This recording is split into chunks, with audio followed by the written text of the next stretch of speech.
Thank you. So here we are with the tutorial. Maybe Sunday morning was not a good idea. So welcome everyone to the second tutorial of SAIL 3. So the title is Legal, IR and NLP, Challenges and basically the state of the art. It's not working.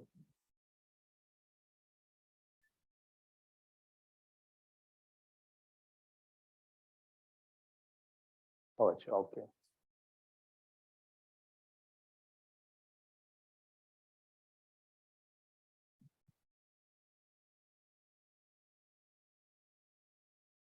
So there is something between artificial intelligence and law and IIIT Hyderabad. So first tutorial of my life, is the second one, was at IIIT Hyderabad in 2019. By we I mean Girish Palsikar, Sachin, who is sitting here, and me delivered a tutorial on the same topic at IIIT Hyderabad in 2019 with Icon. So here we go. So one of the speakers, basically the team has written only one of the speakers. The other speaker is right here in the audience. Yeah, is it readable? No, I guess no. So, was there a talk which did not talk about Chat GPT? I doubt.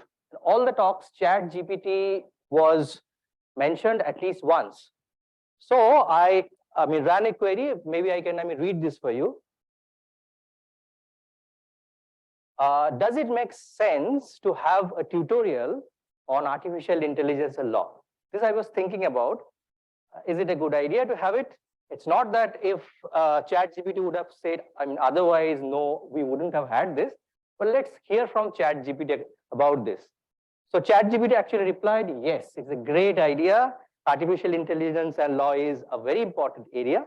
So that gave us some boost. At least, in fact, it is so obvious that it is an important area that even ChatGPT thinks it is important. Well, that's me. You already know me. So I am one of the co-organizers of SAIL. And I work in this area, artificial intelligence and law. And I will be talking about introduction to artificial intelligence and law, at the present and the future directions. And Saptarshi is here, Saptarshi Ghosh, who is an assistant professor at IIT Kharagpur. He also works in this area. The other areas of his interest are social network analysis and algorithmic bias and fairness.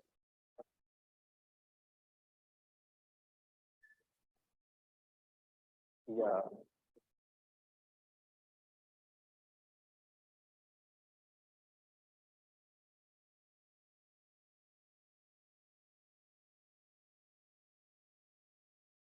So यहाँ पे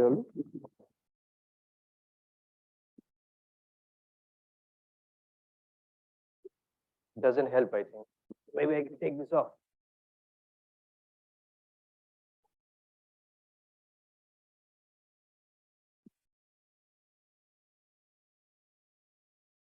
So Saptarshi will be talking about background and challenges in legal data analysis. Then there is Shounak. Can you please stand up for us? Thank you. So Shounak is a PhD student at IIT Kharagpur. He also works in this area, and he will be talking about statute prediction of court cases. Thank you. Then we have Aniket. He's also a PhD student at IIT Kharagpur. He will be talking about summarization of basically legal text. Thank you. Then we have Shubham Kumar Nigam, who is here, who is a PhD student at IIT Kanpur, and he will be talking about legal judgment prediction. So, like I am introducing this tutorial to you, it will be followed by the background challenges by Saptarshi. Then Aniket will take over. We'll talk about summarization of legal text.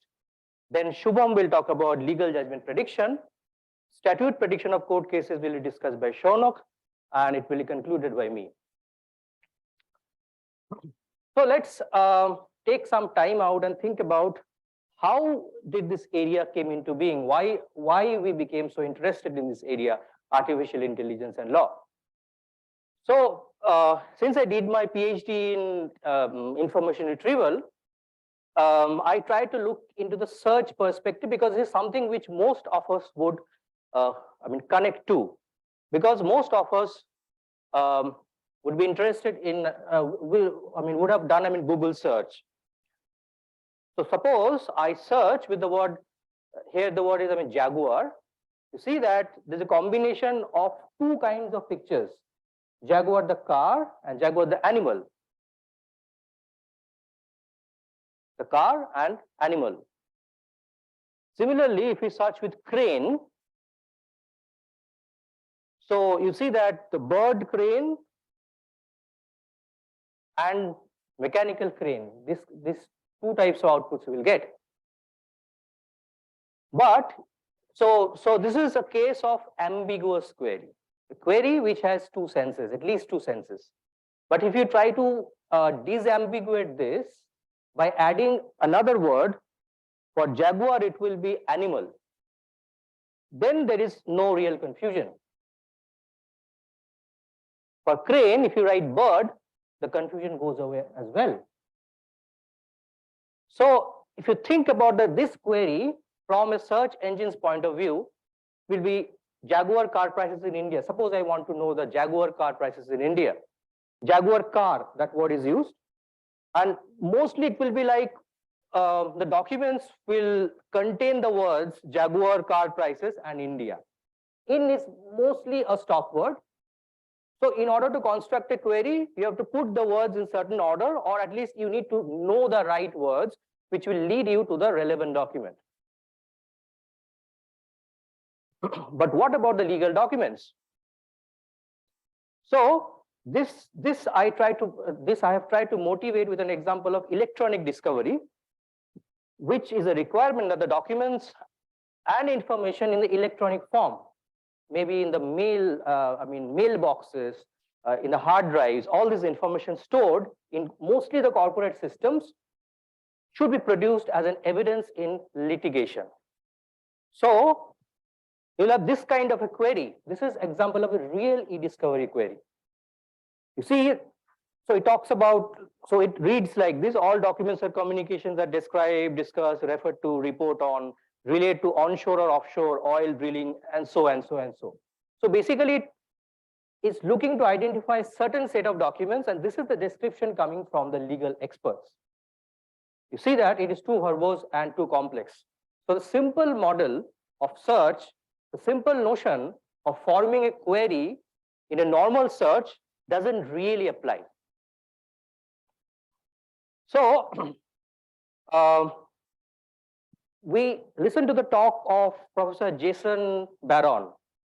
He is among the founding members of electronic discovery research. They actually tried to form Boolean queries, like all documents contain this and this and not that and that. So I've not put examples because they're just too complex, and most of the efforts went to vain. The legal experts, with some help of technicians, tried to form complex queries, and they were not able to reach the important documents which could be produced as an evidence in the court of law. This was acknowledged by several Supreme Court judges at the US.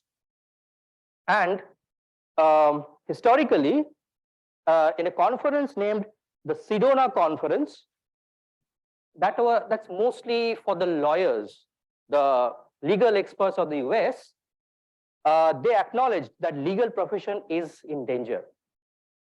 And they invited prominent scientists from University of Maryland, Douglas Ode is one of them, to the conference and reached out to them that we need to have a literal handshaking between artificial intelligence and law, and let's form a consortium where we can offer you problems and you please help us with solutions. This is important. So after that, even this fake legal track, was formed. The task, the background of this task is the real life tasks, right? So some queries were offered and some real documents from uh, um, companies like, say, Enron were offered to the participants, and they were asked to run AI models to try to bring out or basically retrieve the most important documents. And several other competitions followed. Like there is a famous competition, Koli, which is held in Japan, this sort of area, where similar kind of challenges are there in clay. So that is the, so Trek is organized in the US at the NIST, Gaithersburg. Koli is in Asia. Clay is the equivalent in basically, Europe, where the task was on patent search, and they offered multilingual data sets of patents in multiple language, not only English. And then I'm fortunate to be a part of the FIRE legal track. So FIRE is the Indian version of Trek, where we organize some data challenges of this sort. If you are interested, please go to these websites. There's not only data challenges, some conferences where peer-reviewed papers are accepted were also formed, were also constructed. One is, Zurich's ICAIL, and there are several other workshops. So I've not put all the names here. One workshop was mentioned by Professor Jason Barron and Professor Lina yesterday, about a workshop that is happening with ICAIL 2023. So before handing over to Saptarshi, there is one more difference which separates, which distinguishes a legal search from a normal search. This is a poster from a movie, but the name is Total Recall. This is relevant here because if you look at the query carefully, it says all documents or communications and then so and so. This is important because in a normal search, how many of you look beyond the first 5 documents on Google? We rarely do. That's a precision-based system. But imagine a case where a legal expert will leave no stone unturned to find all possible evidence that can possibly lead to his victory, or that will help that person to frame the case. So he cannot afford to lose out on a single piece of evidence. That is, recall is very important. So that is the end of the beginning. Thank you very much. Now we will listen to Dr. Saptarshi Ghosh. Thank you.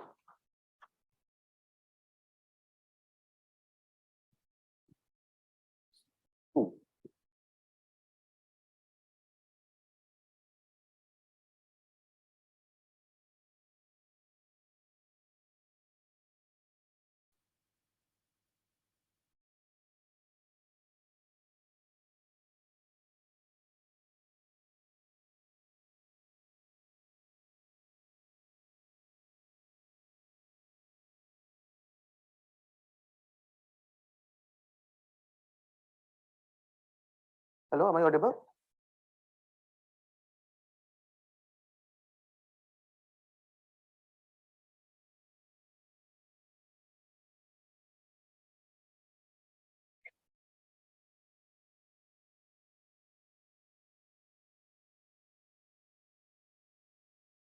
Yeah, okay. Hello, everyone. So yeah, this is part 2 of the tutorial. I must say that the title of the tutorial says state of the art. It's not actually state of the art, at least this part. The state of the art would possibly be Da Vinci and ChatGPT and all. But so this part is mainly meant as an introduction to people who are not much aware of legal NLP or legal IR. I understand that a large part of this audience is already quite aware. Especially you have had some great talks over the last 2 days. Ideally, this tutorial should have been on the first day. When, the purpose is to give some background and the challenges in legal NLP and IR. Still, because we were not sure about the I mean, how many people would be there on Sunday? We thought, okay, let's have the tutorial on Sunday. But okay, so bear with me. Maybe this is a bit of a introductory stuff, which many of you would already know.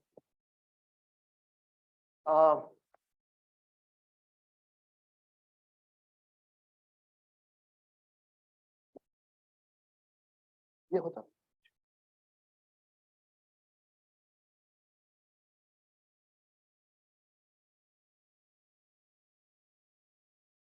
click on the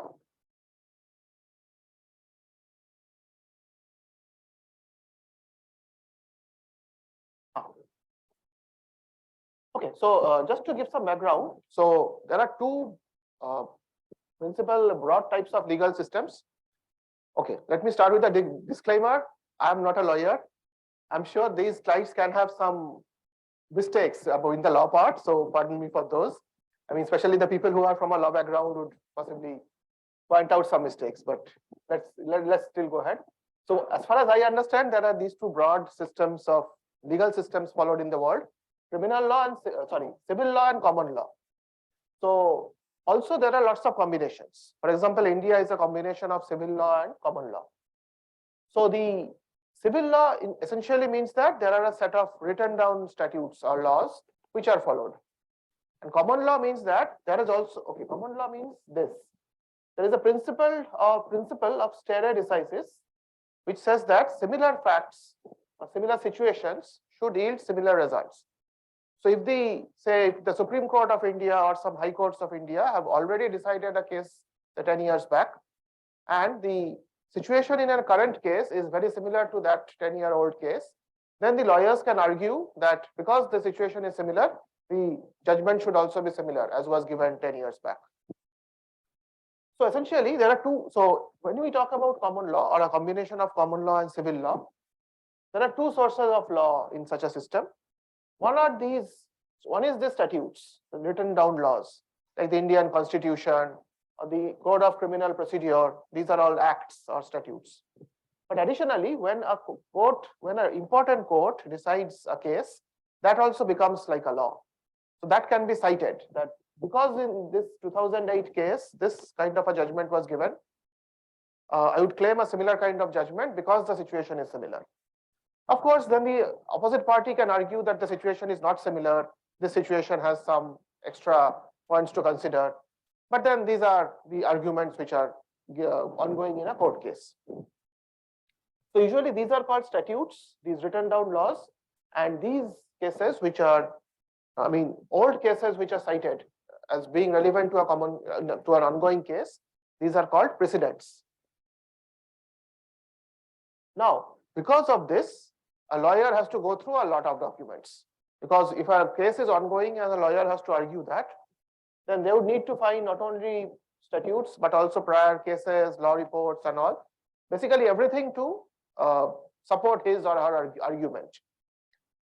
So this is what Kripa was also talking about, that the recall needs to be high, because a law practitioner, it's risky to even miss a single relevant case, because then the opposite lawyer might argue in the terms of that missed case.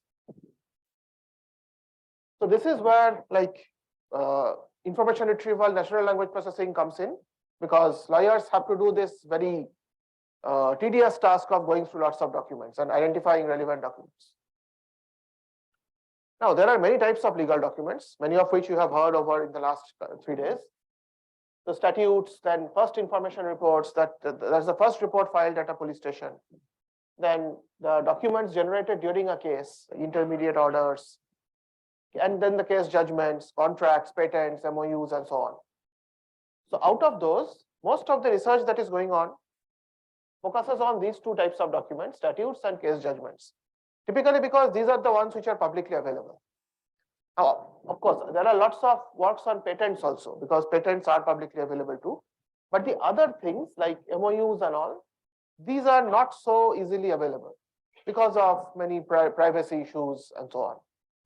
Of course, I must say that in India, I mean, elsewhere in the world, of course, and in India also, more and more efforts are being made to make these available. Like now, several police stations are putting up copies of FIR on websites and so on. But still, it remains that these two types of documents and patents, These are the most commonly available documents, and therefore most of the research is on these. Now, let me just give you a brief idea of how statutes look like and how cases look like. Essentially, if you see, this is a statute has a structure, like a hierarchical structure. So this whole tree here, this tree, then this tree, this is representing an act. So there are lots of acts in the Indian judiciary. Say one act is the Constitution of India, 1950. Another act is Indian Penal Code, 1860. So this is something which is continuing from the British era. Now, then act is divided into lots of parts, chapters, topics, and sections. And so you can think of a hierarchical or a tree-like structure. Like the act is divided into several parts, each part divided into chapters, each chapter divided into topics, and so on. At the lowest level, or the leaf level, are these sections. So for example, sorry for this text is, I understand, not visible. So this is the section 302 of the Indian Penal Code. This has been made famous in movies and all. So this is that section which which states the punishment for murder. This is section 302, which says that whoever commits murder shall be punished with death or imprisonment for life and shall also be liable to fine. I don't know why fine is included with death and others. I mean, if I'm going to be hanged, is giving a fine that much of a issue? I don't know, but well, hopefully before death, yeah. But then if someone says, I won't give the fine, then what? Like, what more can you do than hang him? I don't know. Anyway, so, but note one thing, this is defining the punishment for murder. This is not defining murder. For that, there is another section. Like, what is murder? Like, all types of deaths are not murder. There are accidental deaths, death due to negligence, accidents, and so on. But, so there are other sections which define murder. So there are typically several kinds of sections which define crimes, some other sections which define the punishment for the crimes, and so on. And there are lots of sections. I think Indian Penal Code itself has more than 600 sections, 500, okay, more than 500 sections. And there are lots of acts in Indian judiciary. I think there are close to 8,000-9,000 acts. So, and it's a big body of knowledge. So that is about one part of the knowledge, the statutes. Now, what about the court cases?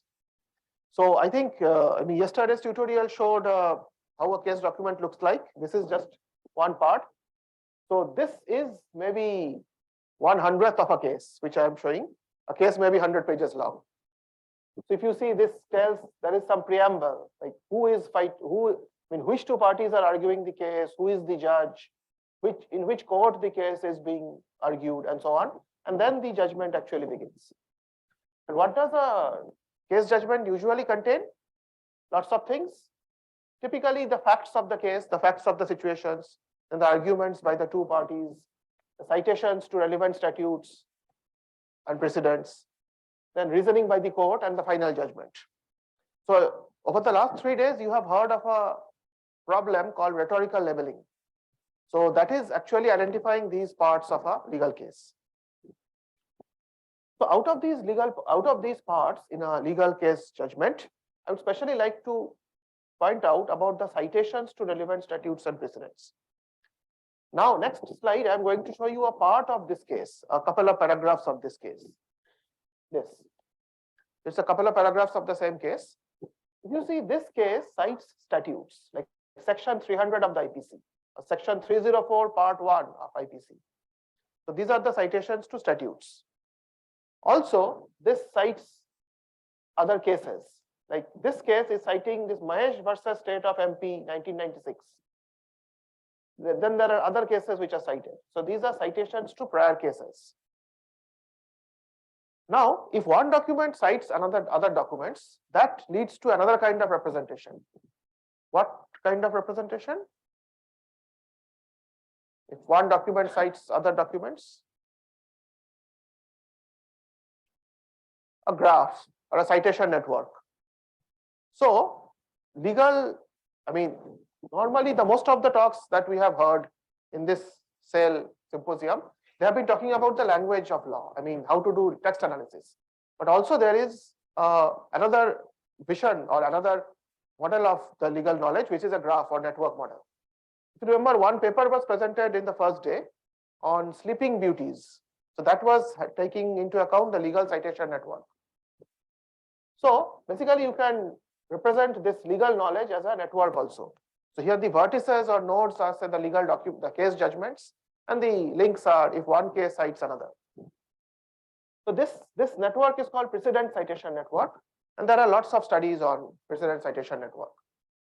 However, in a recent work of ours, we have argued that this network is actually missing important signals because this network does not consider the statutes. These are only the network among the case judgments. Therefore, we have developed a more complete view of the network, the legal citation network, which is a complicated graph, looks like this.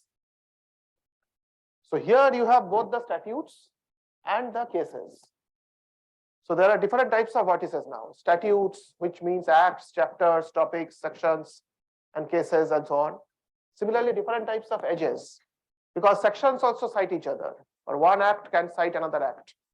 And then cases cite other cases cite sections, cases cite acts, and so on. So this is a heterogeneous network, hierarchical and heterogeneous network. We named it HierSPC net. So hierarchical statute plus precedent citation network. So, and we showed that this kind of a network actually has more knowledge inside it than a plain precedent citation network. And we used it to show that we have used this network for a couple of applications. One application was that identifying the similarity between two documents. So how similar are two legal documents? We showed that just using this part, the precedent citation network, the results we get better results than by using this whole network, the heterogeneous network. Because the intuition is that if two cases are citing the same section, then they are related or similar. Or if, say, case 1 is citing section A, case 2 is citing section B, but section A is citing section B, then also that gives some idea that these two are on similar cases. So those things we have, brought out. So this is the work where we actually did in close collaboration with the law students. So in IIT Kharagpur, there is a law school, Rajiv Gandhi School of Intellectual Property Law. Shubham is from there. So we actually spoke to faculty members and students of those of that law school, and in this graph, they helped us to identify paths which indicate similarity. So we actually have, I think, 15 or 16 paths encoded, which the law experts said that if these paths are followed by two cases, then they are similar, likely to be more similar. Anyway, so again, so this is just to inform you about a network representation of legal knowledge. But now I'll come back again to the IR and NLP part, because that is the main focus here. I'll just briefly talk about some challenges in processing legal text. These challenges you have already got a fair idea over the last 3 days. Still, just to go over them once. First of all, the documents are very long. And that means that, okay, human beings take a lot of time to process them, of course, but also these are problematic for machines, because nowadays most neural models which are coming up, they cannot even take that much of a full document as input. Like you want to summarize a document. This Aniket will talk about. Ideally, an algorithm which is trying to summarize a document should take the whole document, but unfortunately, they cannot take a legal document. It's too long. Most modern neural models. So that's a problem. Also, if you take even individual sentences, they are quite complex and lengthy.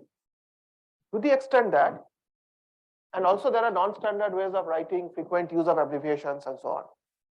To the extent that even identifying where a sentence ends is a non-trivial challenge in case of a legal document. And actually, there are multiple papers which have been written on just this problem, identifying sentence boundaries or identifying where a legal sentence ends.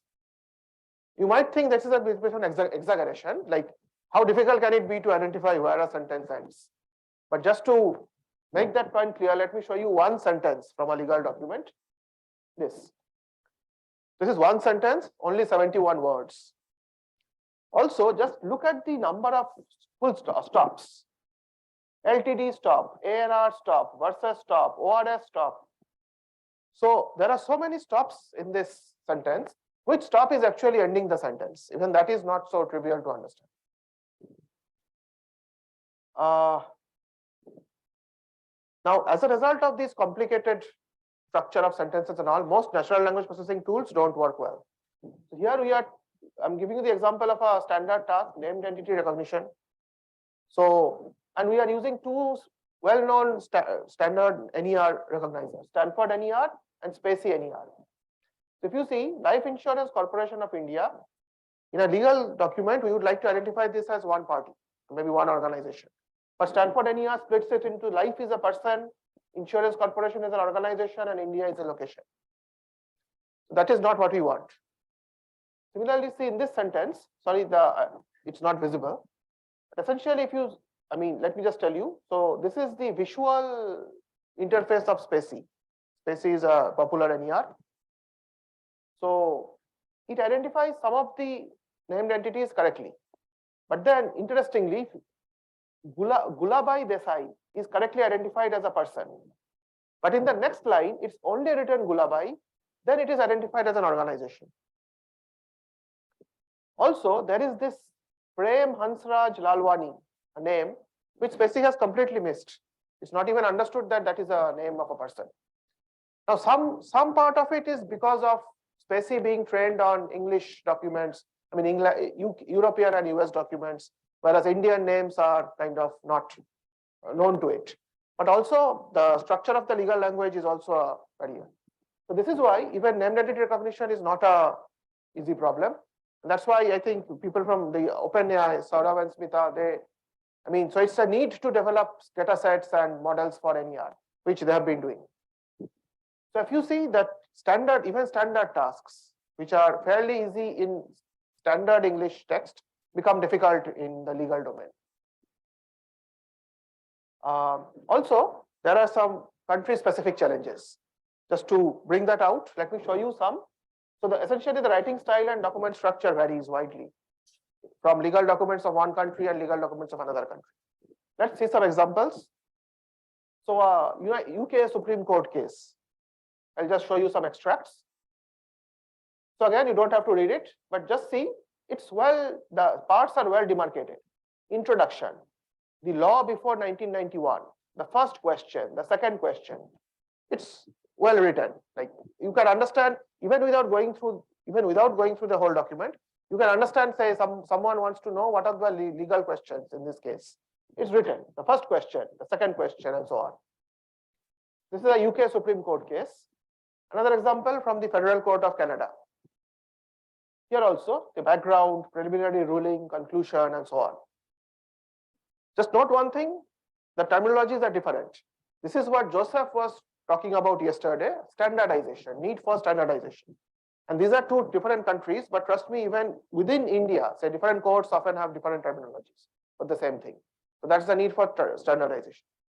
But at least one good thing is both these cases, they had nice headings and you can understand what the structure of the case is. Now, a case from the Supreme Court of India. Khud samajh lo. So you can have 100 pages of this kind of text, no headings, nothing, just flowing text. Right. So suppose someone wants to figure out what were the legal issues or the arguments. Now, in the 100-page document, which page should you read to get the legal issues? So this is why this is a challenge. This is an India-specific challenge.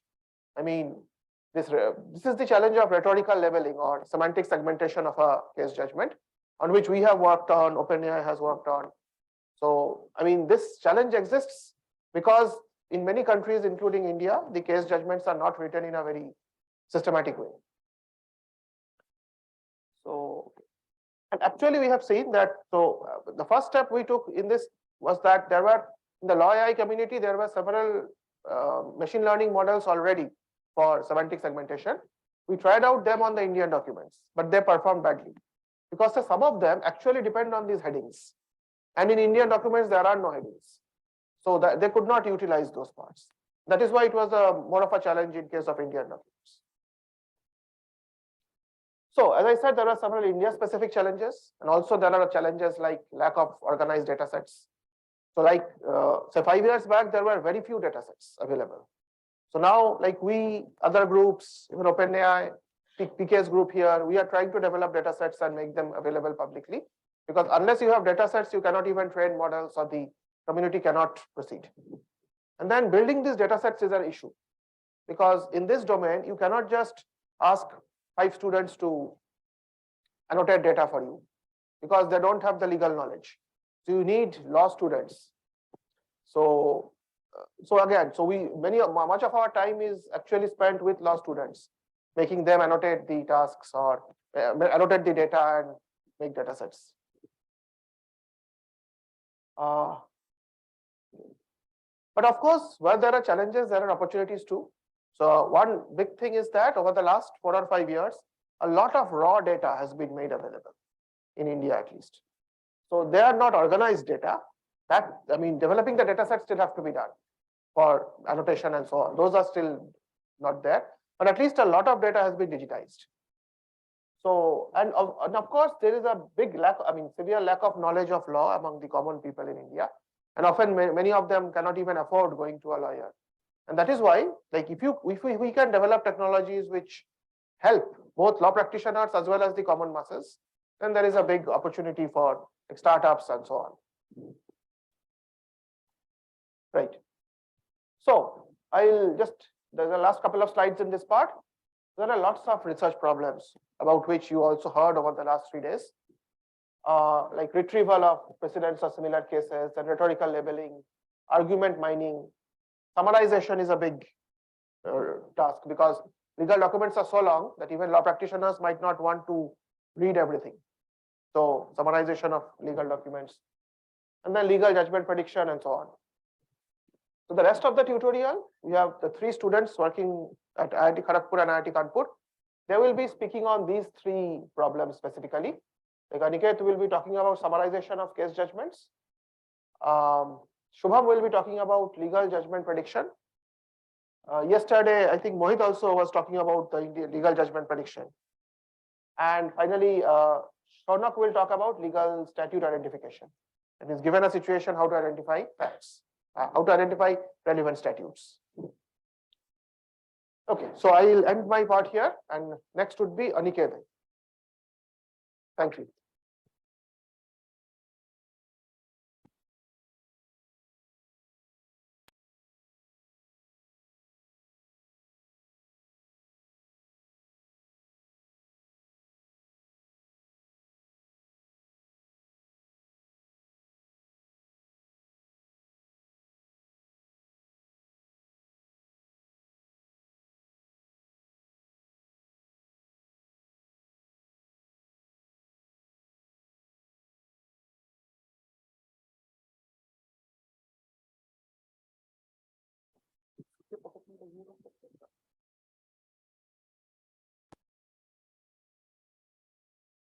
Hello.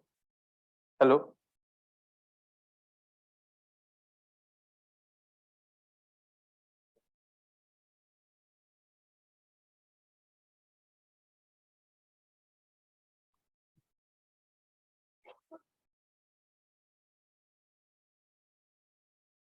So thank you, sir, for giving me the opportunity to talk.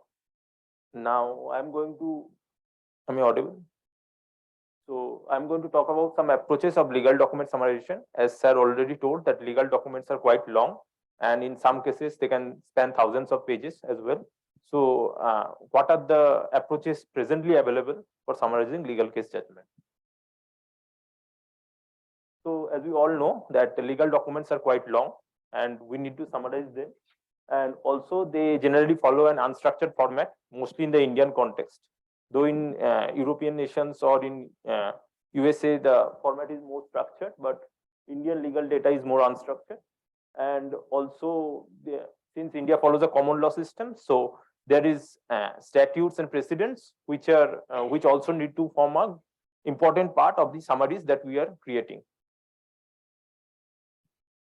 So this challenge, sir already talked about, is that only a few data sets, quality data sets, which can be used for trying out the problem of legal document summarizations are available.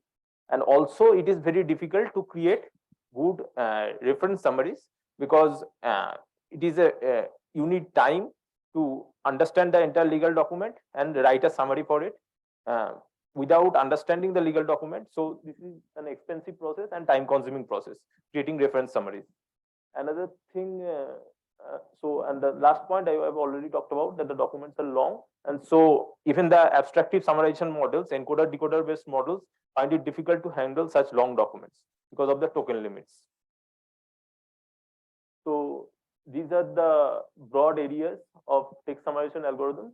So you can first see there are domain independent approaches, within which there are again two branches: supervised, where there is neural network based approaches, extractive approaches, and abstractive approaches. Within unsupervised, again, there are classical approaches like old school, LexRank, LSA, DSDR, Loon, which are graph based approaches, and also TF-IDF based approaches. Then there is neural network based approaches within unsupervised. This can be called as semi-supervised approach. This restricted Boltzmann machine. These are semi-supervised approaches primarily. And then there is legal domain specific approaches like GIST, which is specifically designed for Chinese data. And these neural networks specifically designed for Chinese data. And then there is graphical models. And then within unsupervised approaches, there is case summarizer, there is DELSUM and MMR. So I am going to briefly discuss about DELSUM. Now, what is extractive summarization versus abstractive summarization? Extractive summarization basically means you are trying to rank the entire document and the sentences present in the entire document, and then you pick up the top case sentences in the entire document, and you do not change the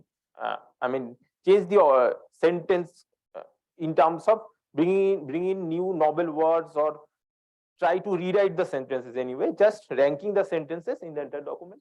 And then you have abstractive summarization, where you are doing a natural language generation task, and you are trying to create novel words, trying to rewrite a document in a short form.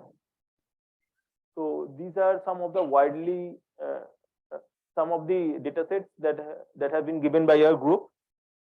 First, there is INABS, which has 7,130 Indian Supreme Court case judgment with an average word which is given, and the average compression ratio is basically for the summaries.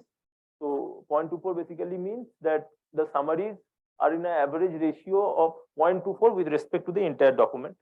And then there is 793 UK Supreme Court case judgments and their abstractive summaries, with the average compression ratio being 0.11 and the average number of words in the document being 14,296. Now these two data sets are for abstractive documents, abstractive summarization. Now the last one is for extractive summarization, and this is a shorter one. I mean, only 50 Indian Supreme Court case judgments and their extractive summaries with the average compression ratio of 0.31, and the average number of words is also given, and the link for the data sets is also given here. So anybody interested can just have a look. Now let's talk briefly about legal text summarization. So we generally follow Rouge scores and human expert based evaluation. Rouge scores basically mean Rouge 1, Rouge 2, things like that. So unigram overlap, bigram overlap, trigram overlap, and Rouge basically means longest common subsequence overlap. And so another thing, there are other metrics as well, like Metier, Bloy, and Bart scores, which have also been used in many papers. But and also human evaluation is important, which I will discuss later, because only the Rouge based metrics cannot tell you that the summary is good. There are some examples where the Rouge based metrics say that the quality of the summary is good, but finally the quality of the summary, as said by the experts, is not of that quality, and it has many erroneous materials in it. So there is a good need of human evaluation, and also to develop better quality evaluation approaches apart from these text-based matches. So I'm going to talk briefly about these two models, DELSUM, which is an extractive approach, and long format, which is an abstractive approach. So here in these results, you will see the DELSUM has performed better than long format, which is an abstractive model. This is in terms of like Rouge 2 match and Rouge L match. Also, if you go into the full paper, you will see many of the abstractive models which have been fine-tuned have performed at par or even slightly better than the extractive models. But still when I will show you the output of the abstractive models, you will see that there's many problems. So you can definitely argue that if you are creating an extractive summary, you are picking up the main points, but you are missing many of the other points. On the other hand, people definitely will argue that abstractive is better because you are rewriting multiple sentences into one and fitting up the main points. But abstractive summarization definitely will be a better approach in the future, but abstractive summarization will need a lot of improvement as well. So this is the first del sum algorithm, first which I will discuss.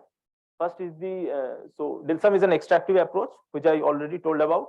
And so del sum mainly focuses on two things: informativeness of a sentence and presence of content words in that sentence. So this algorithm uses an optimization framework to incorporate legal domain knowledge into the objective function with constraints, and it tries to maximize the equation by following an integer linear programming based approach. So before framing this del sum algorithm, so our group talked with legal experts, and they gave us some directions of how to develop an extractive summarization algorithm. So the legal experts, first thing that they told is, so sir already talked about rhetorical roles. So a document can be divided into multiple rhetorical levels. So some of the rhetorical levels, according to legal experts, are more important than some other rhetorical levels. So the order of the importance according to the experts is this: final judgment, we all know, is the most important thing, must be present. Then the issues means basically the questions which need to be answered, the legal questions which need to be answered. Then the facts, then the statutes, precedents, and ratios are of the same level of weightage given in this algorithm as told by the legal expert. And then there is argument, which is according to legal experts is least important for a summary purpose. The segments final judgment and issues are exceptionally important, which is already seen the weightage. And then you have facts. So in the facts, according to the legal experts, try to pick up sentences which are at the beginning of the document with respect to the facts. So if you have a document, you use the rhetorical role leveler to level the sentences, and the sentences which are at the beginning of the document with respect to the facts, try to pick them up. That has more weightage. And then you have the statutes. Statutes are also important. Sentences that contain citations to an act, precedents, sentences that contain citation to prior cases. And for the ratio, for the sentences belonging to the ratio rhetorical role, try to pick those sentences up from the lower portions, because the explanation of a legal case mostly occurs in the lower portions of the document. So it is opposite to the facts.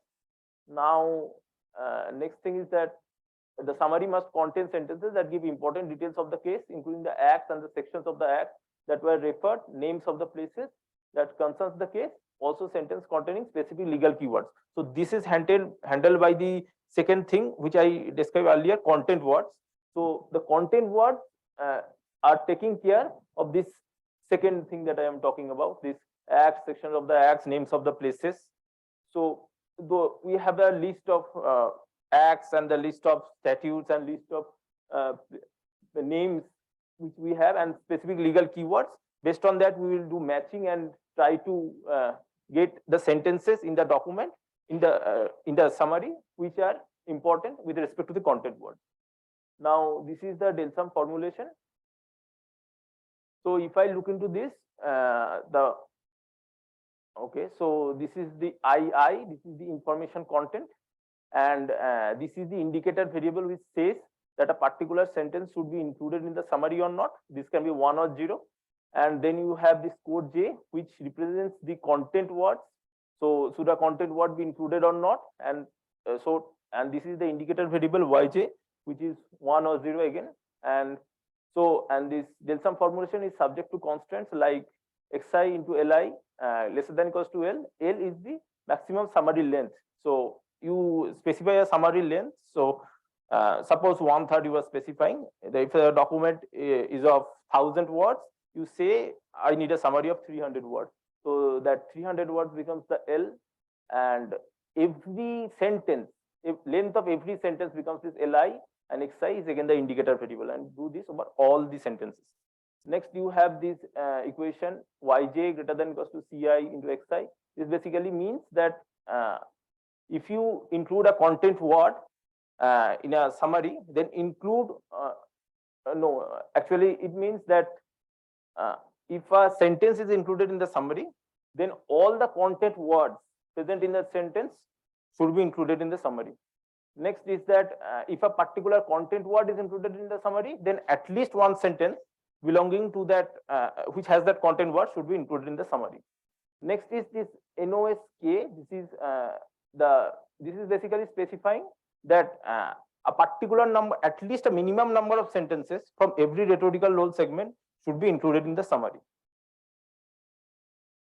Now we have this Delsum algorithm, and this is an example of a case which I'm not going to open up, but I'm going to show the output of the Delsum algorithm. Now, as we see that I've taken a short summary of the judgment, and it has given two sentences from final judgment and one sentence from the fact, which is important because we already told that final judgment is an important rhetorical level and sentences need to be included more from that. Next, we are going to discuss shortly about the abstractive summarization approaches. Now, there are multiple approaches, pointer generator based, which is I think Stanford paper, and then there is BERT-SUM abs. Abstractive variation of the BERT-SUM model. Then there is BERT, which is an encoder-decoder model, Pegasus, Big BERT, and long former based approaches. So many of the models have been pre-trained on news summarization corpus, and then they have been fine-tuned on legal corpus. So, and many of some of the models like Pegasus, there is also a legal variation of this, or legal Pegasus, which has been pre-trained on legal data. And also for long former LED, there is a model which has also been pre-trained on legal corpus. Now, these are the token lengths, which I have already talked about earlier, that the token limit is an important issue in an abstractive encoder-decoder based summarization model. So even with a long former LED based model, you have 16,384 tokens, which a model can take, and so a legal document can be longer than this. The people from the legal domain here already know that 16,384 tokens might not be enough. So this is just a publicly available source of the long former LED model. I'm going to give two examples of the output of the long former LED model. So this is just a code snippet of how to use the model, the tokenizer and the model. Now let's go into the so this is again the case, Visa versus presiding officer labor court on 12th of October 1977, and I'm going to give two examples. So if you see in this example, the pre-trained long form LED model, towards the end of the document, it is again repeating the same word. So this is a problem hallucination. So we told the model, we gave the input of the judgment to the model and told the model to generate a summary of maximum limit 100 words. And so this is the summary generated. Towards the end, you will see repeating the same word. So this is one of the problems with the model, abstractive model. And in the fine-tuned version, you will not see much of a problem here in this example. So the earlier example for the pre-trained model, there were some problems, but when you fine-tune them again, there were no problems as such. But again, in the next document, we will see that. So again, in the next document, this is the document. You can open up the link, but I'm not going to do that. I'm going to focus on the output. So in the pre-trained variation, again, here for the earlier example, you will see this a word is added to the beginning of this word, nominee the. So this doesn't exist in the original corpus, but this has been added. So these are some of the issues that the abstractive summarization models currently have. Now again, we fine-tuned it, but even after fine-tuning for the same document, so in the earlier slide I saw the output for the pre-trained variation. Now for this same document, we fine-tuned it on around 7,130 documents, and then we saw this is the output. The High Court was right in holding that the appellant was not entitled to the benefit of the section 27 of the Act, and the next sentence is again contradictory. The High Court was wrong in holding that the appellant was entitled to the benefit 27 of the Act. So even though in terms of rules course you will find good match, because you will find matches in terms of bigram or longest common subsequence matches, but when you are reading this, this is extremely dangerous with respect to the judge or the lawyer, because if they get this type of contradictory statements, they will infer wrong value, wrong understanding of the legal document from this type of a summary. So these things also need to be improved upon. Now, what are the positives of this encoder-decoder based large language models? They can outperform extractive summarizers if the training data is very high. You can conserve human energy for high value activity. Like you can give it some data and allow it. If you have a large amount of training data, you can allow it to generate the summaries, and then you do not have to write the summaries. You just correct them, read them and correct them. And then you have personalization at scale. So the kind of document summary pairs you are training for it for, that kind of summaries you will get. So not everyone wants the same kind of summary. So if you train it on a particular type of source target pair, you will get that type of a results when you give the test document. And the negatives I have already mentioned: hallucinations, wrong words, and contradictory statements in the earlier example. Now, the scopes of improvement are like, we all know that building encoder-decoder based error correction models. Then you can also build attention-based error correction models. For the simple spelling mistakes, you can use simple IR approaches like edit distance and phonetic methods, but still manual corrections are needed. So finally, I will end by saying that according to the legal experts, the quality of the extractive summaries, when they have read through it, I'm not just mentioning in terms of rules course, maybe in terms of rules course, extractive summarizers and abstractive summarizers are at par, but when you read through it, according to the legal experts, the quality of the extractive summaries is still better than the abstractive summaries. And abstractive summaries have inconsistencies which need to be improved upon, which I've already shown, and more fine-tuning data and better models can improve upon it. So thank you.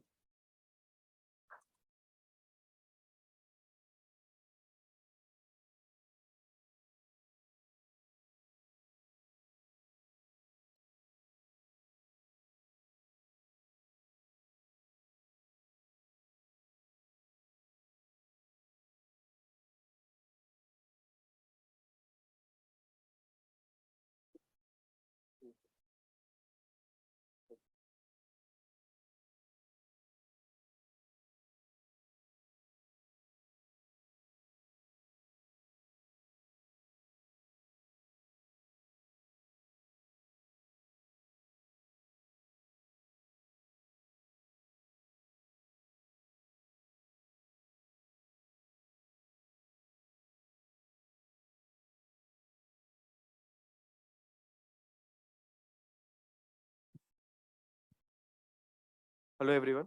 My name is Shubham, and I'm going to present predicting human judgments, which is all the techniques and applications. So most of the things are already discussed in the previous talks and yesterday talks, and people already doing on that work.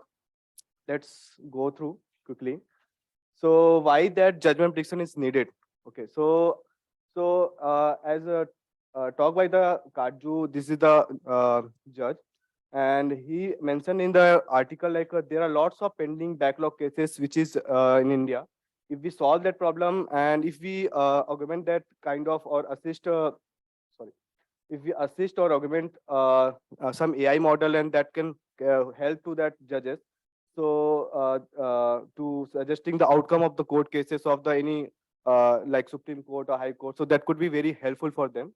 And how we will do that? So along with that, the outcome they in the some domain specific field like a medical field or a legal field. So people also wanted to not know that why that kind of outcome is coming. So along with that outcome, they also wanted the explainable models. So they don't trust on the any kind of AI models until you are not explaining that how that outcome is coming. So let's briefly talk about what is the CJP task, means court judgment prediction and explanational task. So you can see that this is the legal document. So legal documents we are referring to that here the judgments, legal judgment. So we are feeding to that AI models, and that AI models is capable to give the outcome is appeal is accepted or rejected or based on the that training, and in terms of that who filed the case. Along with that, if we explain like why this appeal is accepted, so we combination of these two things, we are referring to that CJP, that is court judgment prediction and explanation.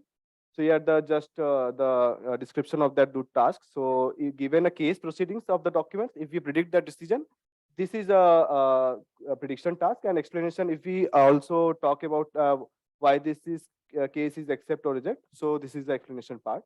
So I'm going to discuss both the terms and with the some graphical and explanation model.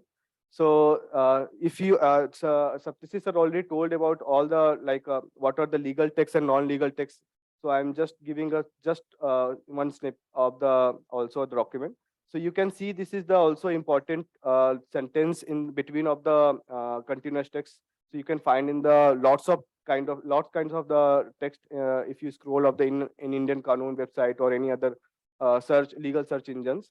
So this is also relevant sentence, but it is very hard to process and to understand the standard tools, which is Spacey or any other tools.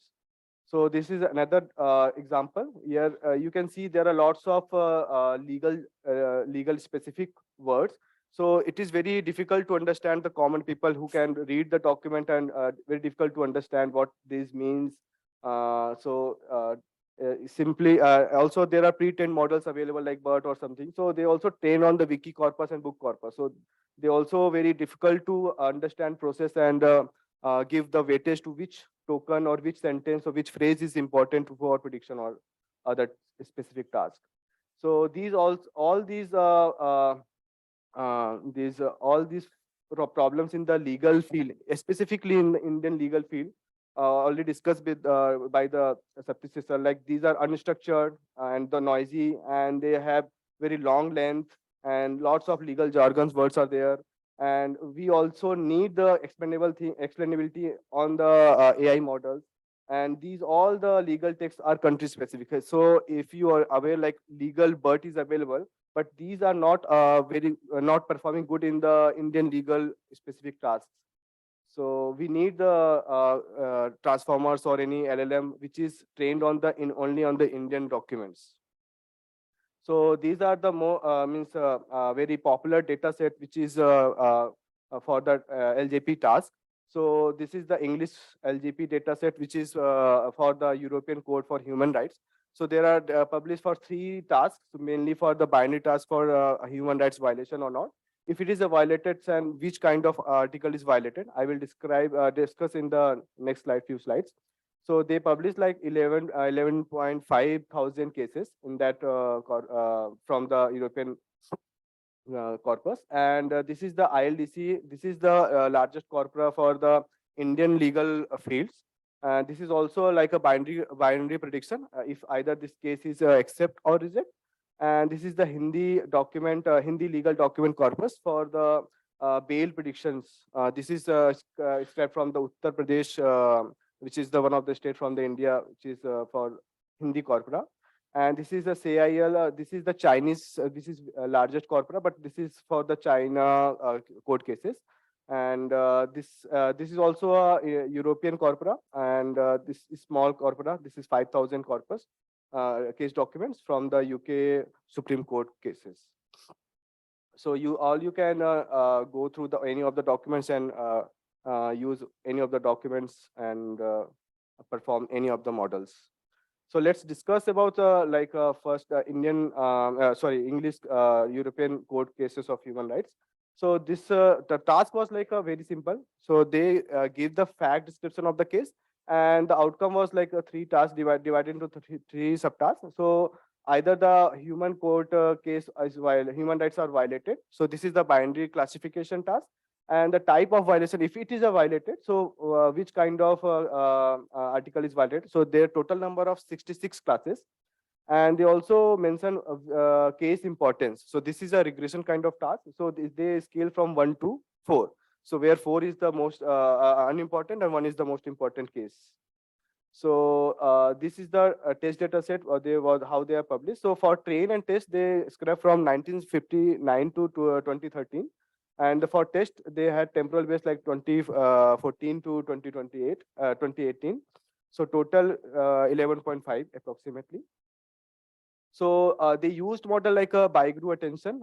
So these all the models are popular, well popular, like HAN, hierarchical attention network. And BERT nowadays, BERT is replaced by the other transformer, which is a specific transformer they are now you're using, like legal BERT, Indian legal BERT, or in case law, or any other transformers are available for that. And this HER BERT, hierarchical BERT. So because of the BERT has a limitations, like you can only feed 512 tokens. So now the problem, like how you can feed the long document into that transformer. So they come up to the hierarchical BERT. I will explain in the next few slides. So how they come up to that chunk the document and feed it to that transformers to get the whole document embeddings to the model. So this is the architecture of they used hierarchical attention network. So what they did, like I don't know this is visible or not. So this is the bottom half is for word attention. So they if the sentence had like a t number of words, so they feed each word to that model and get the word attention. And this is the sentence 1, sentence 2, up to sentence n. So each sentence is accumulate, and they feed it, get the sentence embedding and get the document embedding and pass it to that model. So this is the hierarchical attention network. So I'm not going to describe each and every network, but this is the most the network which get the outperform other models. So you can see this is the 82.0% F1 score for non-anonymized and anonymized. So anonymized means, so they also tried to mask the gender, location, and other words. So you can see that result is not much affected. This slight deviation from the non-anonymized to anonymized. So not worry. So model can learn even the anonymized data set also. So you can see still the result is not much better. Like from 82% is only for hierarchical BERT. So it still needs too much improvement on that data set also. So you can see the results for the binary violation. This is the attention score. So you can see the high means contrast color is more attentive value. So the model is focused like correct words like district police stations, Kharkiv is there also a place, and a petition, concussion, and but along with that they also focus on the wrong words also. So there still needs to, means you can't rely on the attention network which word is focused on. So still there is need of much more sophisticated explainable models to give the explainability on the models. So there are limitations. So these models are non-explainable. So you can rely like these models giving the good results. You can improve the results, but still in the field of legal field, you need the explainable models, so that people like experts, legal expert or judges, so they can trust on that models. And these data is not enough to build a large language model. So we need the clean data set.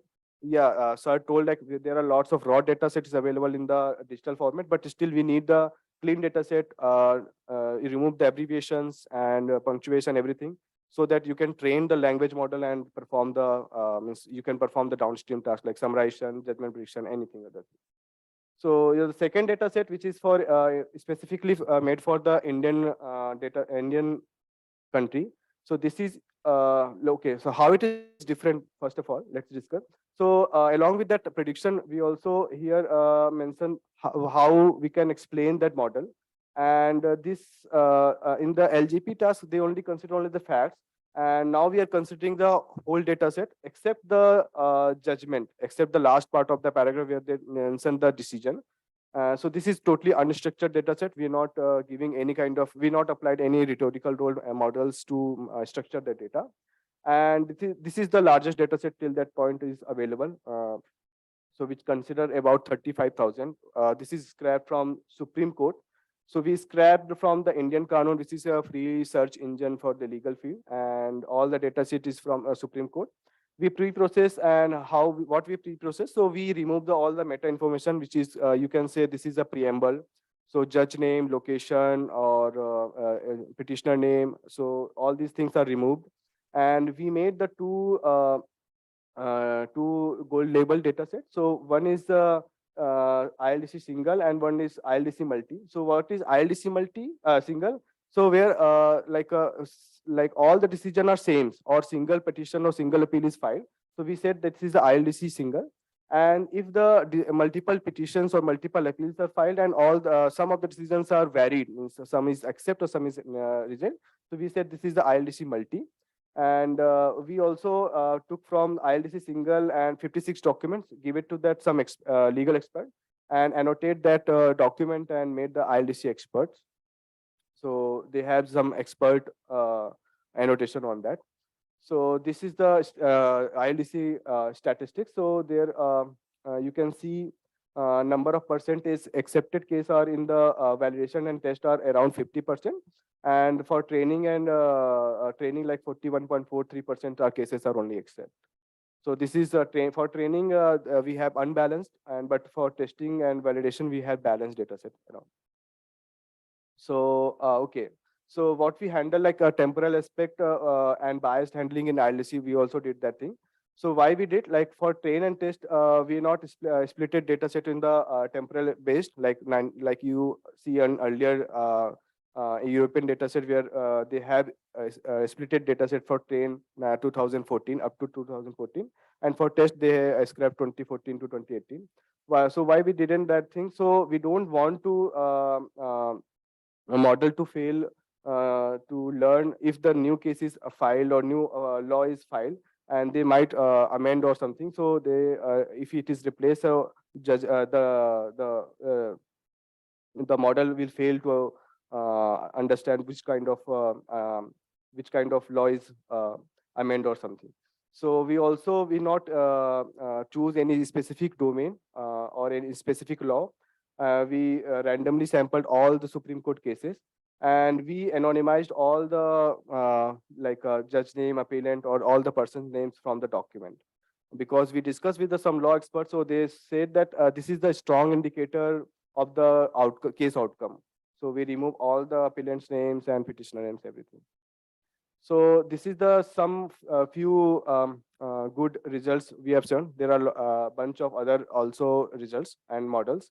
So we tried like sequence models, sequential models, transform models, hierarchical models, and with attention also.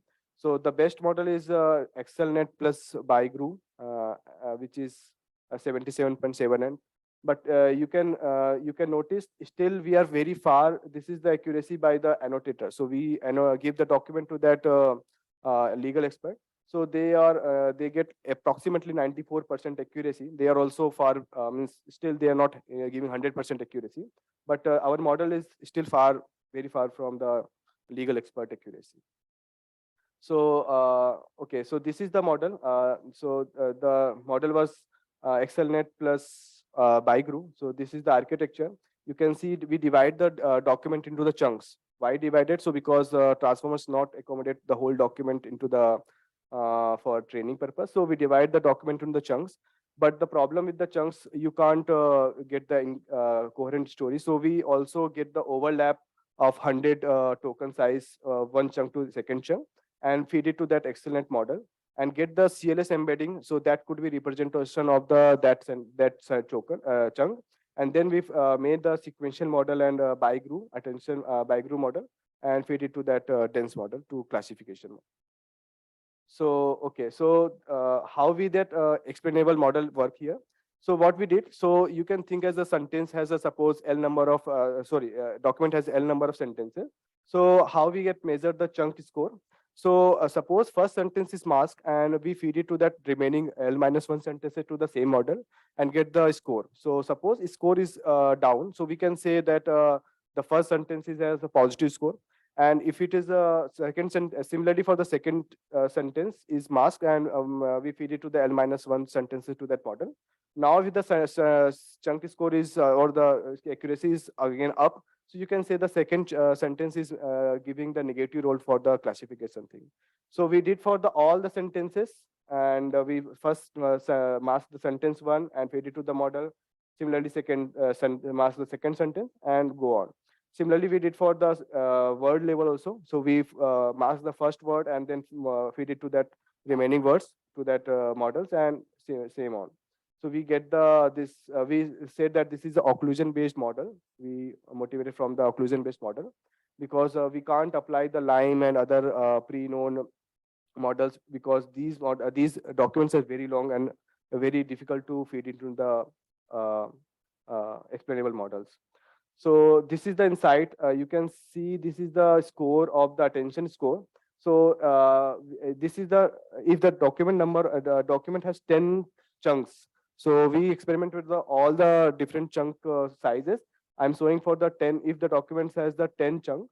So you can see up to 9 or up to 8, there is no increase on the attention score, but you can see the last chunk is giving the very high result. Means they have contributed to accuracy for the, they are responsible for the accuracy last chunk. Similarly, occlusion also showing that the last few chunks are very responsible for the outcome. So in conclusion, I also showing that the judgment explainable, if we are different metric, use the different metric, Jacquard similarity, overlap, main, rows, L, blue score, and meter. So with these are very well known metric for the, if you are using your translation model or anything. So these are very well known scores. So we give it to that 5 experts, legal expert, and we compared the occlusion scores to that models. So you can see the blue score is very low, and overlap mean is for the expert 4. This is the 83% is very correct. And we also did experiment for the user 1 to user other users.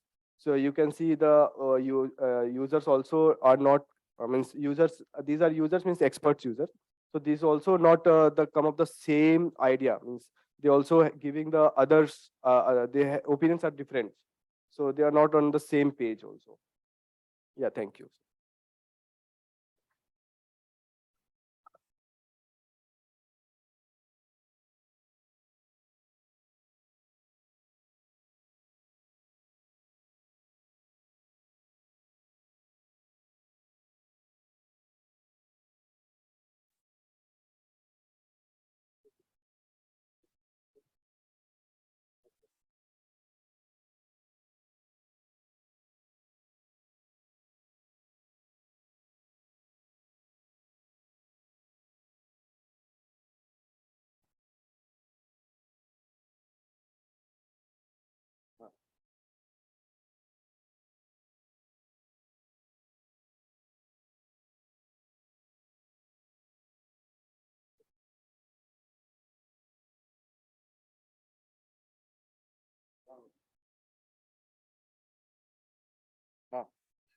So, hi everyone.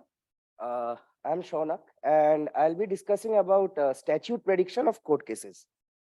So, as Shubham discussed, so LJP is quite a broad task. So, legal judgment prediction, if you look at the literature, there are many ways of defining what is judgment prediction. So, some works consider the final outcome of the case, whether an appeal is accepted or rejected, and so on, as the legal judgment prediction. But there may be different variations of LJP. Like as in the previous day, Mohit discussed that approach of LJP. So he was basically discussing statute identification. So some works actually say that there are subtasks to LJP.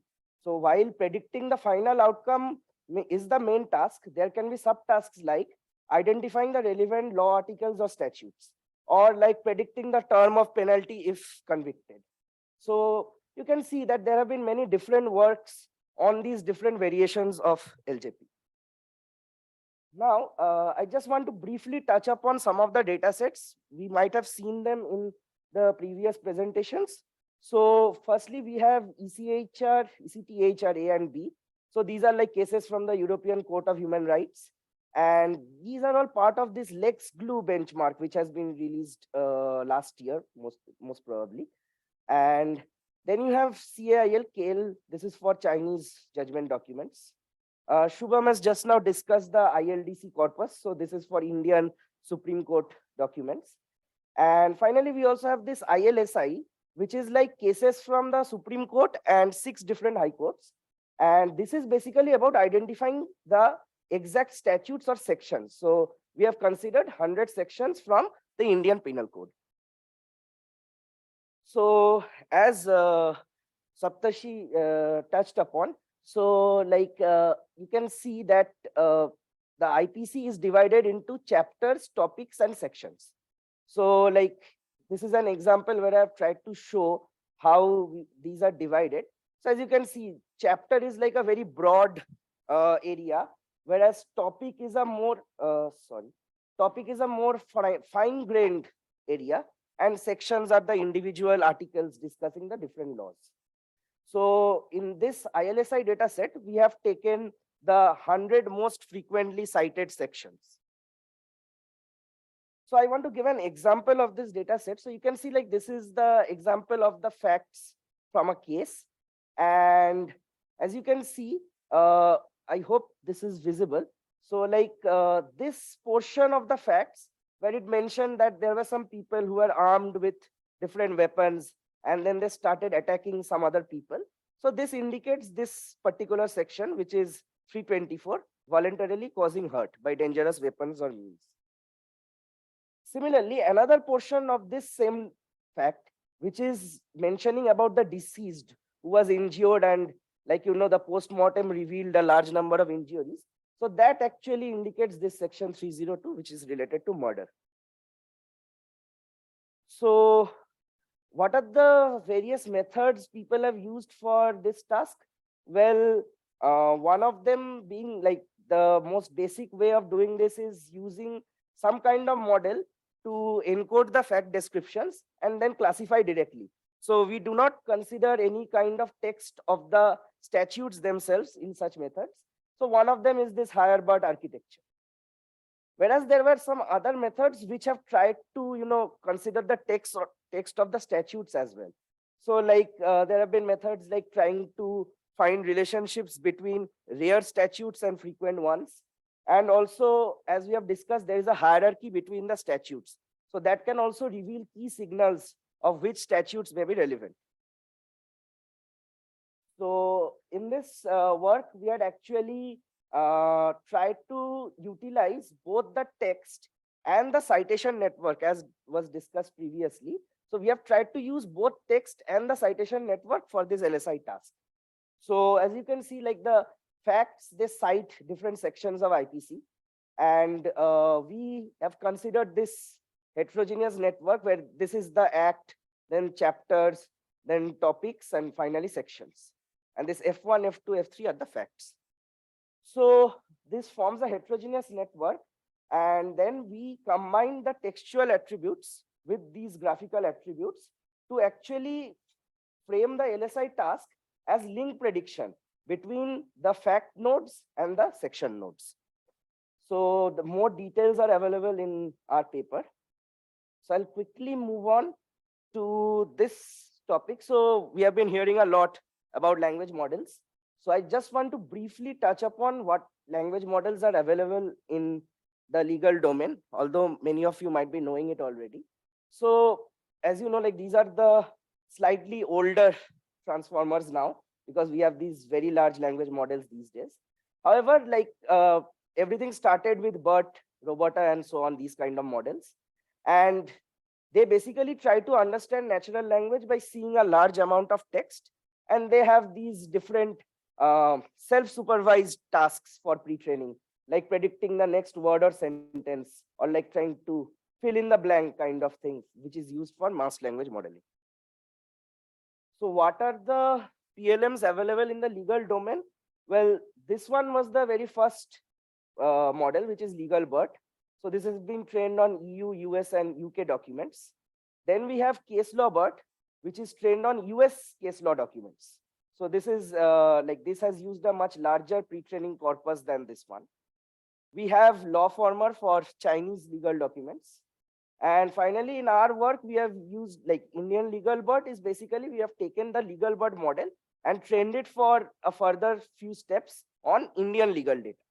And we actually seen that this Indian legal bird model actually outperforms legal bird in many different types of legal tasks, especially LSI, on both the Indian dataset and the European dataset as well. So that's a interesting thing over here. So I just want to show some brief code snippets of how we can use these PLMs. Like, although many of you, yeah.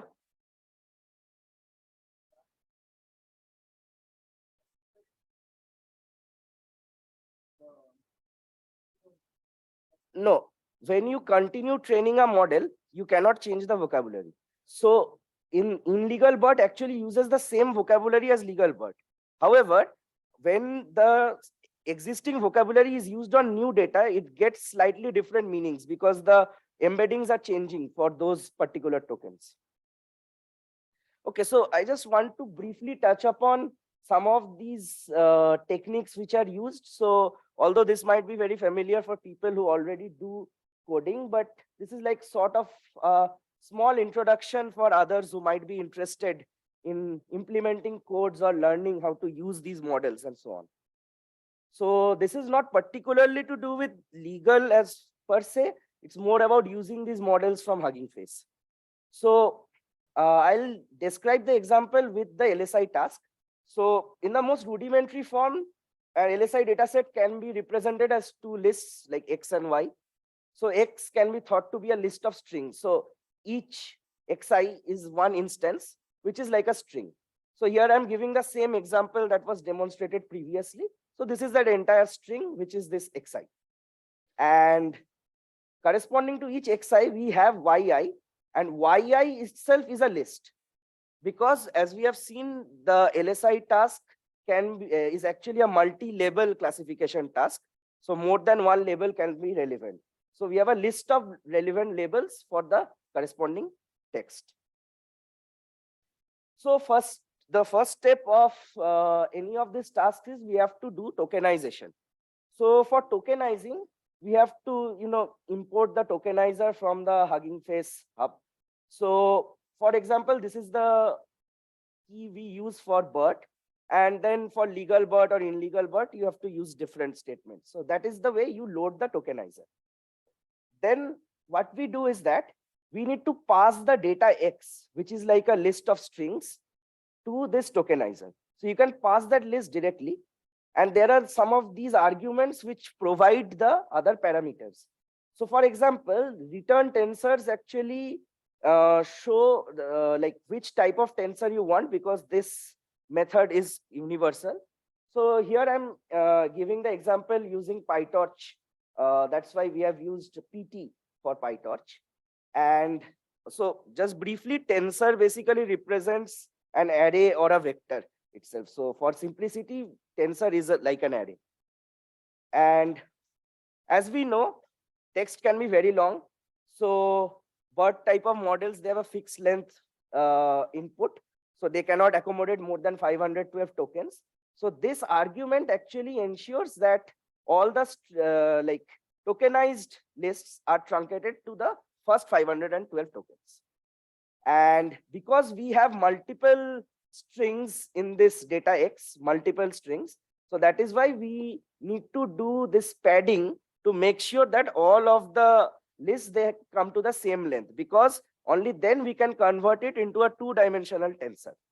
So this is the statement we have to provide. And what is the output for this? Well, we get this inputs X, which is like a dictionary. So it contains multiple fields, but the ones which are important for us are this input IDs, which is like a tensor of n cross L. So n is, as we know, n is the total number of instances we are considering, and L is like the length after truncation and padding. And then we have something like attention mask, which is also of the same shape. So this one contains ones for all the positions that are actual words. And because we have padded, so there are extra padding words over there. So the padding words are indicated with 0. So what actually happens inside the tokenizer can be of interest. So as you can see, like the example, it is very long. So I've just taken the first sentence of it to show you. So when we pass it through a tokenizer, two things happen. Firstly, the string is divided into a list of substrings or like subwords. So these are not exact English words. Each individual word may also get divided. So this is based on BERT's word piece tokenization algorithm. And actually, the way the string gets divided into individual words depends a lot upon the tokenizer itself. So when we use the BERT tokenizer, we can see the division comes like this. Whereas when we use the legal BERT or illegal BERT tokenizer, they share the same tokenizer. It comes something like this. Now I've highlighted the portions which are actually different. And as you can see, these are related to the names like Man Singh, Gulab Singh, and so on. So normal words are usually split in the same way, but these kind of things like names and places, they get split differently according to the tokenizer we are using. And then finally, the list of strings is converted to a list of integers based on the vocabulary of the tokenizer. So this is what actually comes out after we pass that thing to the tokenizer, where 101 and 102 are special tokens for marking beginning of sentence and end of sentence. Okay. And also for the LSI task, we need to, like as we have converted the input text into numerical format tensors, we need to do the same for the labels. So because this is a multi-label classification task, so the way we do is that firstly, we have this dictionary which maps every section to one particular unique ID. That is quite common.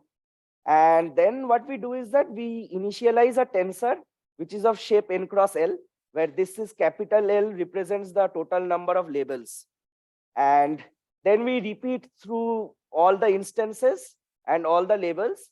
And if like for each label in data yi, we make that thing 1. So basically for every instance, we get a array of length L, and over there, the positions are 1 for the labels which are actually referred to in the case, and it is 0 for everything else. So it is initialized with torch.zeros. Right.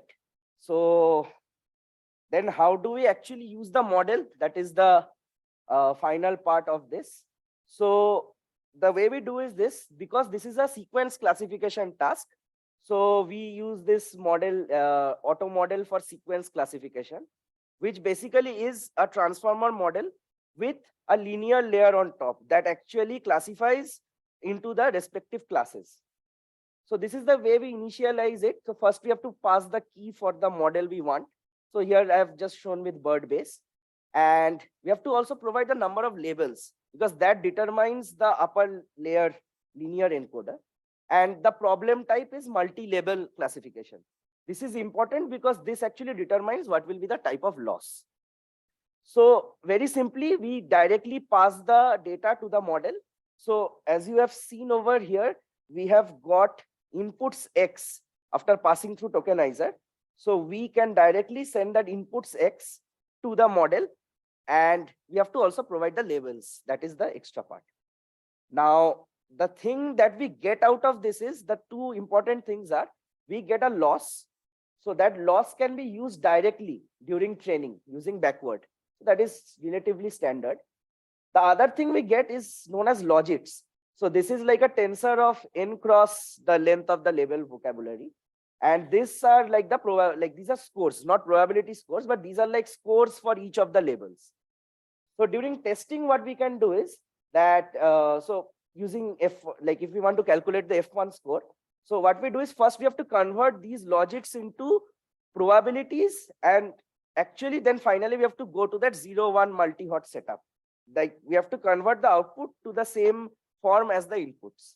So that is what we do over here. So this torch.sigmoid actually converts all the values into a probability between 0 and 1. And then we see if it is greater than 0.5, we say that it is 1, like that label is actually a true prediction. And if it is less, then it is not. So this line actually converts the probabilities to this multi-hot vector. And then we can directly pass them to the F1 score function. Okay, so one main point I need to make here is that this is a very rudimentary example. ideally, when we actually do these things, we have to do some more steps. Like here, we have just taken the data directly. So n instances, and I have passed them directly to the model. Now, ideally, you will be having a very large data set, which you cannot do directly like this. So you have to break them into batches and then pass, and then collect the outputs, aggregate them together, and then perform this thing. So I have skipped those steps because that was not the scope of this. I just wanted to show you how to actually use these models. And obviously, this is very rudimentary because we are, truncating the data and all. So ideally, for better results, you would need hierarchical models or more powerful transformers and so on. So you can get some more resources regarding these things.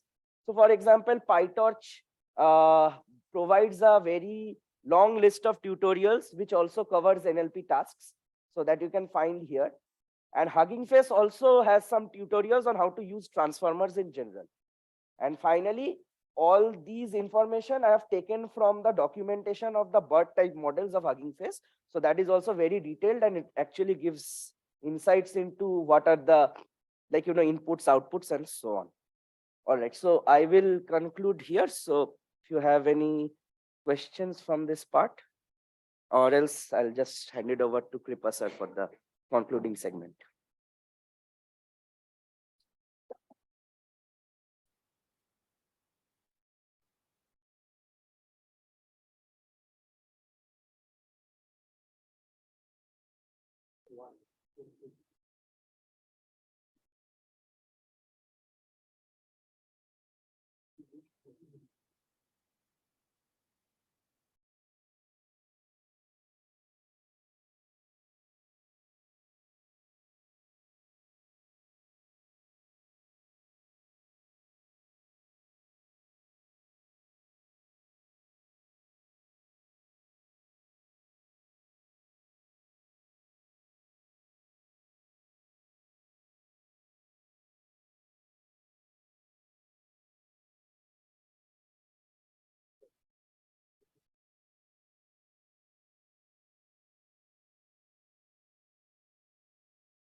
Hello.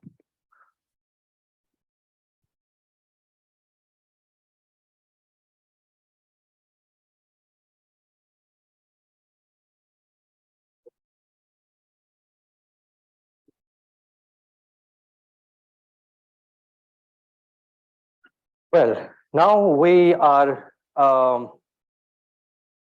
heading towards the conclusion.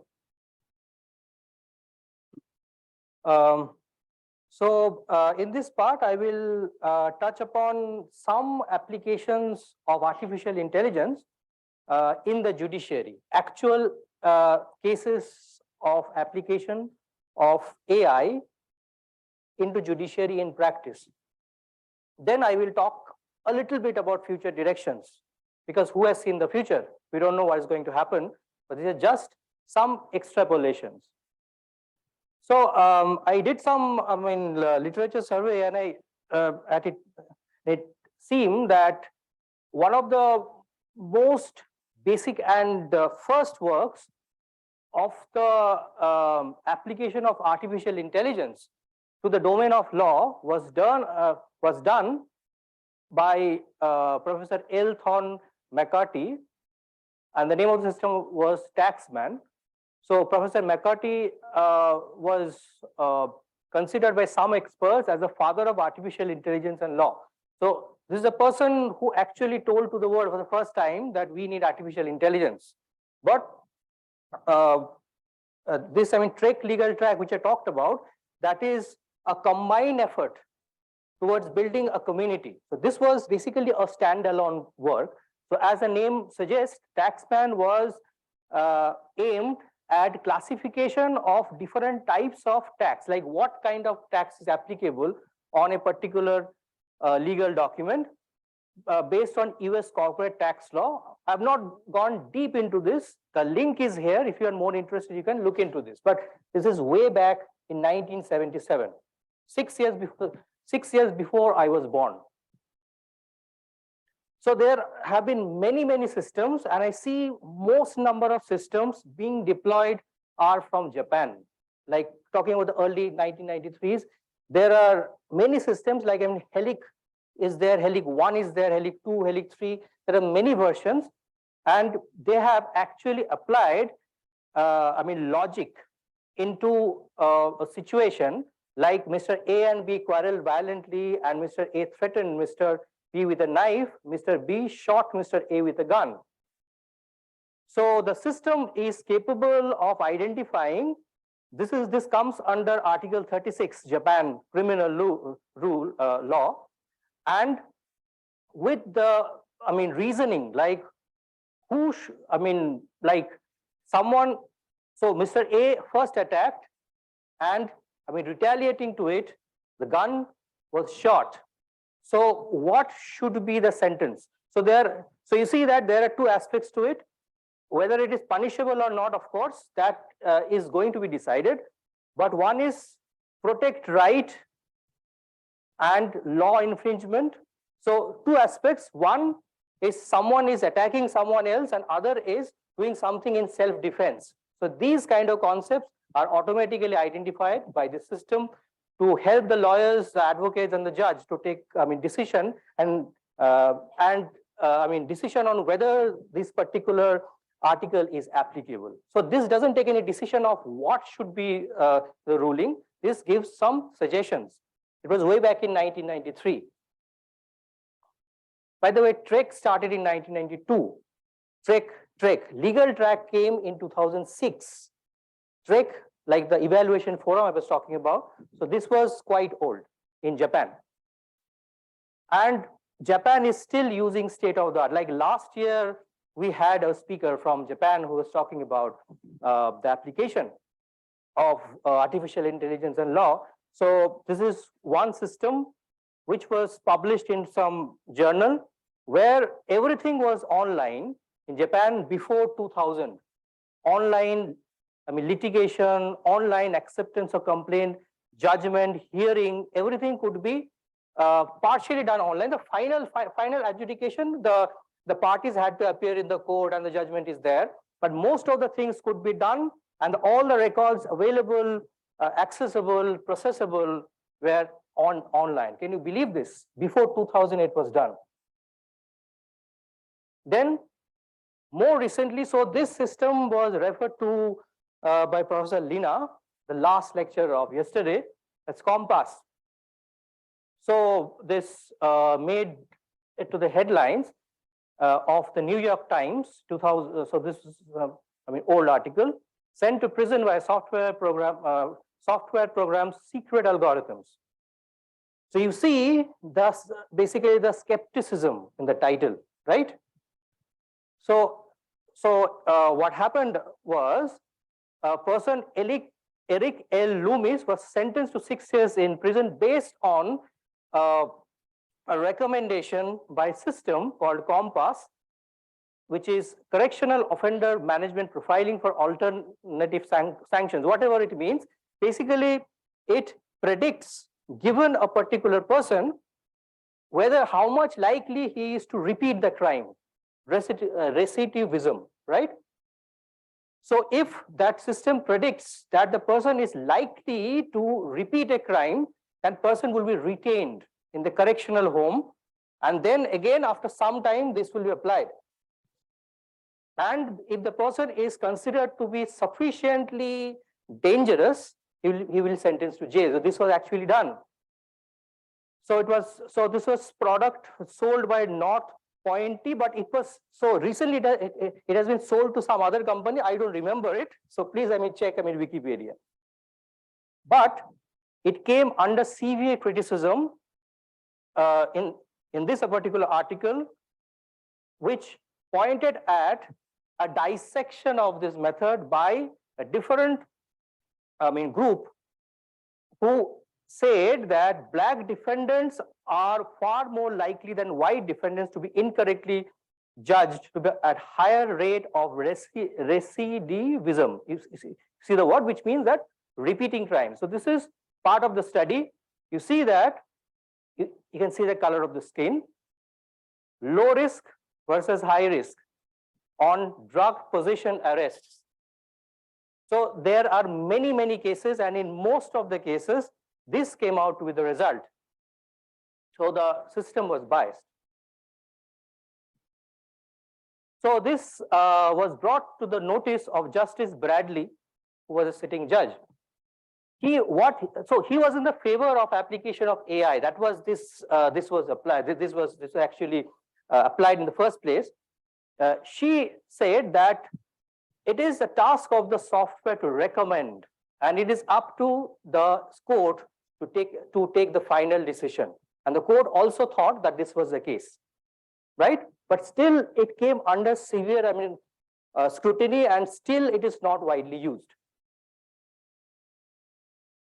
A similar system was used later on called HART, Harm Assessment Risk Tool, exactly the same application, but it's in the UK. Especially, I think it was used in some UK court, police forces. But it also made into the headlines of Wired, UK-based news agency. UK police are using AI to inform custodial decisions, but it could be discriminating against the poor. Like there is another report that the poor people, economically weaker sections, are getting convicted, more predicted to be more likely to repeat the crime than the richer ones, because possibly postcode was used as a predictor, that's PIN code. You see that, economic background is correlated with the place where they stay. You see that there are slums in certain areas. Usually, economically backward people would stay in those areas. There are certain other areas which are known to be posh areas, right? So there is some association, but the question is whether that reflects the reality. If it is the case that the economically weaker sections are likely to be more prone to committing a particular crime, if that is the case, that is a reality that is reflected by the system, but definitely this is not what we want.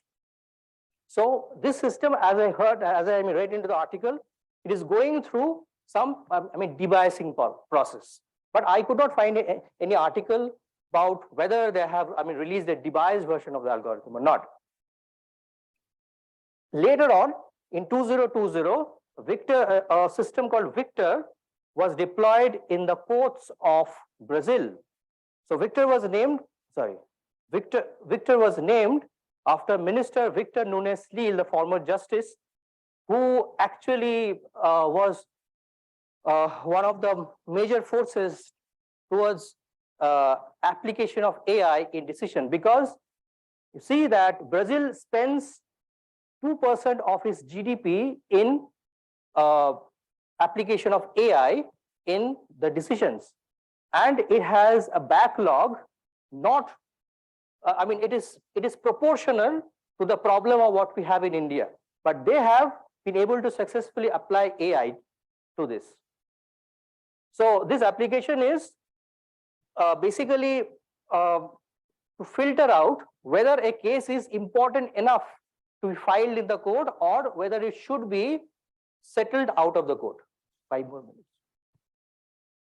So all these systems, the last 3 systems, are not accepted by the people, by the common people. A, because the code was not available.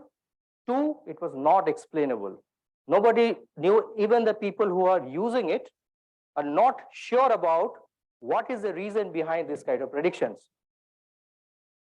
More recently, as we heard yesterday, that SUPES and SUVAS are 2 new initiatives by the government. SUPES is mostly for systematic collection and organization of legal data, and SUVAS is for translation of legal documents to multiple Indian languages. So you see that there is hardly there was hardly any lecture, any talk without the mention of Chat GPT, including this one, a very recent article by the Guardian, which we came to know that Colombian judge Juan Manuel Padilla said that in real judgment, Chat GPT was useful. On the other hand, we may have apprehensions like in courts, instead of sitting human judges, we can have sitting robot judges. And there is general, skepticism about the application of AI in any domain. Like someone says that, are you concerned about the increase in artificial intelligence? No, I am concerned about the decreasing real intelligence. So are we using systems blindly without any notion of what is going on? And there is not any clear idea of many terminologies of what is really happening. Again, lack of maturity.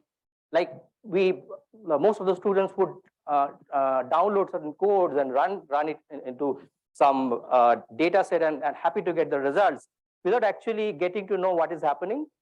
And you see that all I know, the boss said we have to monitor the cloud. So he's monitoring the cloud without really understanding that what a cloud is. And there is certain level of obscurity. So it's not mumbo jumbo, it's not magic, right? There is science behind it. So the problem here is explainability. The reason why all those systems came under the scanner was lack of explainability. So we want to peek into the black box. So this is a problem. So this is a fact taken from a Supreme Court judgment. You see, so you don't have to read it. We can go through this and you'll understand that someone assaulted a person by entering into his territory, and the assault was fatal. That led to the death of that person, and it was pre-planned. So the statute, like we mentioned, like we have been hearing this problem, statute retrieval, it comes under murder, IPC 302. So the input to the system is a fact, and output is this, perfect. But why? So we asked this question to a professor of law at NUJS, National Institute of Juridical Sciences, Calcutta, and he annotated this for us. This is the reason why IPC 302 is applicable. So if a system can predict with the explanation, possibly that will bring into some explainability to the prediction, and possibly it will be more acceptable for for the legal experts and common man. Finally, possibly this was not touched upon by any of the talks. We have been talking about the application of AI, the benefit it can bring to the legal community, to the legal fraternity, advocates, judges. But what about the common man? So this is a complaint. I bought Samsung Galaxy Y Duos Pro phone a month ago from Chroma. I have nothing against Samsung or against Chroma. And after within a few days, it was not working. What should I do? So this is a real complaint posted in a legal forum by an actual person, right? What do you think? What is the problem? What can be the solution to this? So the problem is, bought a new phone, and within a week it was not working. I contacted Chroma, I contacted Samsung, they did not respond. So the problem is, it's under warranty, and under Consumer Protection Act 1986, you are likely to get something. So this is a case where similar situation happened, and the person lodged a complaint against the company, and he got a compensation. So it was about a fridge, I think, and he got a new fridge and a compensation of 6800. So this is the guidance we can give to the common man. Okay, this you cannot read. I'm sorry, this is my mistake. So this I did not, realize. So I ran it in Chat GPT, like, can Chat GPT provide us a solution? So So the solution provided by ChatGPT. So this is the question to ChatGPT, and the solution is ChatGPT was right. So it says that you can file a complaint. So it is written somewhere here. You can file a complaint to the consumer court. So ChatGPT could come up with a solution to this. But what about this one? There's an open question to you, right? What do you think? I'm a Hindu Indian adult woman. I'm in love with a married man. He loves me, but is not ready to divorce his wife. What should I do? This is a real complaint, right? So this I did not make up for the presentation. Yes, anyone? There is a violation. What is the violation? Yeah, exactly. So I ran it to ChatGPT again. Whether do we really need a system, right? ChatGPT is there for us. That is the idea of what we got. Sorry, you cannot read it. So it says, as AI language model, I cannot take decisions for you, but it is important to recognize that being a relationship with a married man can have serious consequences, and so and so and so. But the important point is, it's a violation of IPC section 1860, bigamy, right? Imprisonment up to 7 years fine. So we still have hope, right? So that's the future. This is what we want. And this is where we end. Thank you very much.